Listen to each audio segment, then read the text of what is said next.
Guys நாம் வந்து இப்போ லட்சுங் போயிட்டுருக்கோம். போகிற வழியை வந்து பார்த்தீங்கன்னா அட்டகாசமாக இருக்குங்க. சிக்கிம் கேங்டாக்லேருந்து நம்ம நார்த் சிக்கிம் போயிட்டுருக்கோம். போகிற வழியை நான் உங்களுக்கு இந்த மேப்பில் பார்க்கும்போது எனக்கே ஒரு ஷாக்கிங்கான இன்ஃபர்மேஷன். ஒரு 9 கிலோமீட்டருக்கு பாருங்கள் ரோடு எப்படி இருக்குன்னு. ரோடு மாதிரியே இல்லை, ஏதோ அங்கங்கே சிவப்பாக போட்டிருக்காங்களா, அது நமக்கு வைக்கிற ஆப்புது. இதோட உங்களுக்கு இன்னொன்று பிரமாதம் ஒன்று காட்டுறேன். பொதுவாக வந்து சிக்கிமில் சில்க் ரோடுன்னு சொல்லுவாங்களே, உங்களுக்கு உண்மையான ஒரு சில்க் ரோட காட்டுறேன் பாருங்க. பாருங்க பாம்பு மாதிரி வளைஞ்சு நெளிஞ்சு அப்படியே போகுது பாருங்க, அப்படியே போகுது கீழே. ஜிலேபியை பிரித்து போட்டுருக்கோம். நம்ம அந்த பாம்புல தான் ஃபஸ்ட்டு இறங்க போகிறோம், அதுக்கப்புறம் தான் அந்த பேட்ச் ரோடு வரப்போகுது. இது வரைக்கும் நான் ஓட்டுனதுலேயே ரொம்ப அழகான அதே சமயம் ஒரு பயங்கரமான ரோடுனா இந்த கேங்டாக்லேருந்து லச்சுங் போகிற ரோடு தாங்க. 130 கிலோமீட்டரில் வெறும் 30 கிலோமீட்டர் தான் நம்ம கடந்து வந்திருக்கோம்.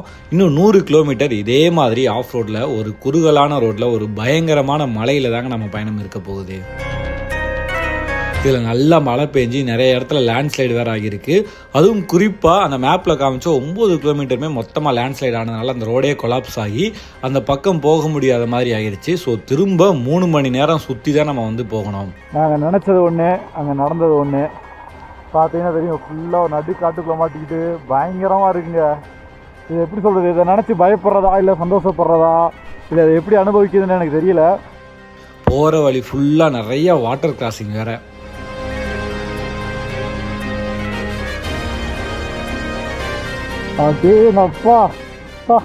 அழகை ரசிக்கிறதா இல்லை ஆபத்தை நினச்சி பயப்படுறதா, எப்படா லட்சிங் போவன்ற ஒரு பதட்டத்திலே தாங்க இந்த பைக் போயிட்டு இருக்கு. நான் திரும்பி பார்க்கல விரும்பலை. நான் திரும்பி இந்த பக்கம் பார்த்தனா இங்கே வரோம், வேற லெவல்ரா,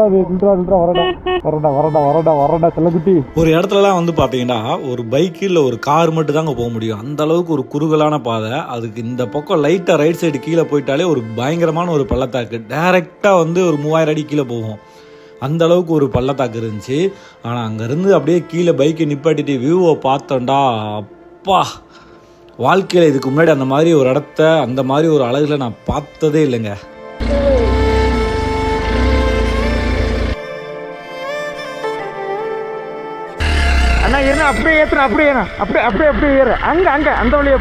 ஒரு இடத்துலலாம் ஜஸ்ட்டு மிஸ்ஸு இல்லை ஒரு லாரிக்காரை வந்து நம்ம சோழியை முடிச்சிருப்பான்.